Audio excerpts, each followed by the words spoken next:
Hello students, welcome back in the political science class. So as you know, we were revising chapter number 1, that is Cold War era and NAM. In the previous lecture of this chapter, we have revised how this Cold War era started after Second World War. So we can say 1945 to 1991. This period is described as Cold War era. So that was after the Second World War. So during this period, we have seen the world was divided into two superpower blocks. One is USA and another is USSR, and they formed their military alliances like NATO, SEATO, CENTO, and Warsaw Pact by the USSR. So now the question arises: what are the benefits for state alliances or for the smaller states? For smaller states, so we can understand why they joined this military alliances or the superpower. Um, Most probably they were getting the financial aid or some technological helps for their development and their upliftments. But there is a question in our mind: why this superpower they were needing the help of this smaller states? So we will see how these smaller states they are helpful for their those superpower block. The first is vital resources such as oil and mineral. You must be familiar with some countries which are rich in oil and mineral resources. So these superpower countries they can have the resources from those smaller countries. Second is they can have territorial entry from where the superpower could launch their weapons and troops. You must remember the Cuba Missile Crisis. What happened? The Cuba was the ally of USSR, and USSR has launched its missile towards USA. So this small states they provide them the territory so that they can launch their weapons and troops. Third is locations from where they can spy on each other. You know, to do some spy activity to investigate the other superpower bloc, what are they doing, how they are planning. So the spy activity they need some territory, and this smaller state they help to spy for, they provide them the space for this spy activity. And last is economic support, in that many small allies together could help pay for military expenses. You know, this the super power countries they are providing security to the smaller state, and in return those smaller states they are giving them the they are bearing the military expenses of these superpower blocks. So these are the reasons why these uh, superpowers they were trying to capture more and more area of smaller states. Now we will see the arenas of Cold War era. So arenas means, let us understand what is arenas. Arena means the areas where crisis or war occurred or threatened to occur between the alliances but not cross limits. So it can be understood that these are the areas where the influence of this Cold War occurred. So we can see the first is Korea.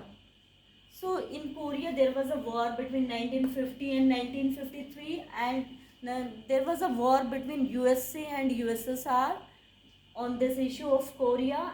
There was no direct war, but you know, when there is a there is an attack on any of the alliance, so if there is any attack on any of the alliance, that attack will be considered for all. Attack on one means attack on all the member countries of any military alliance, they will treat it as the same way. So the Korea war was in 1950 and 1953. Berlin was 1958 to 1962. Congo war in early 1960s. Cuba 1962, and Vietnam and Afghanistan they are also under this arena of Cold War. So you must remember this, there was a war between America and Vietnam, and America has to face lots of embarrassment at that time. And now also if you will see the present scenario, Afghanistan, what is happening in Afghanistan nowadays, there was the control of US military in Afghanistan, but now this US authority has decided to withdraw their army, and now every newspaper, every news channel, every social media platform that is full of the news related to Afghanistan.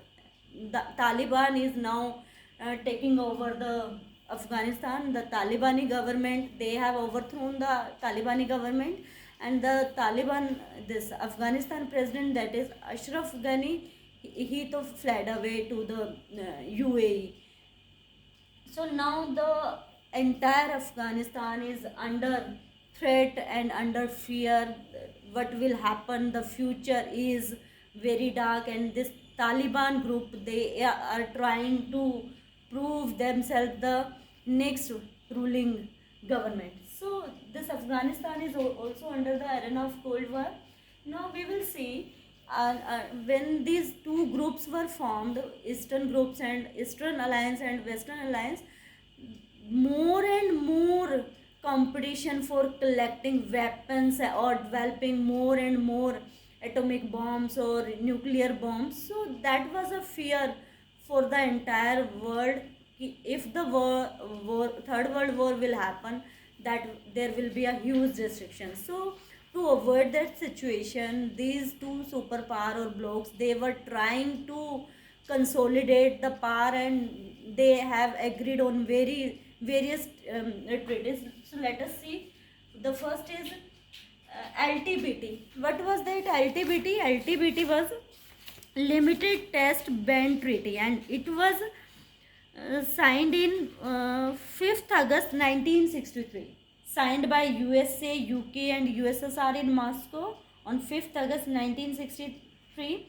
Entered into force on 10th October 1963. So LTBT was signed by three countries, USA, UK, and USSR, and it was signed in Moscow on 5th August 1963. Second was the Nuclear Non-Proliferation Treaty. You can see here, Nuclear Non-Proliferation Treaty means a nuclear weapon state is one which has manufactured and exploded a nuclear weapon or other nuclear explosive devices prior to 1st January 1961. As per the authentic data, so it was considered there was only 5 nuclear weapon states. They are USSR, Britain, France, and China. They signed a treaty in Washington, London, and Moscow on 1st July 1968. And according to this, only the nuclear weapon state to have nuclear weapon and stops other from acquiring them. And India is always opposing this NPT. India is not ready to sign on that NPT.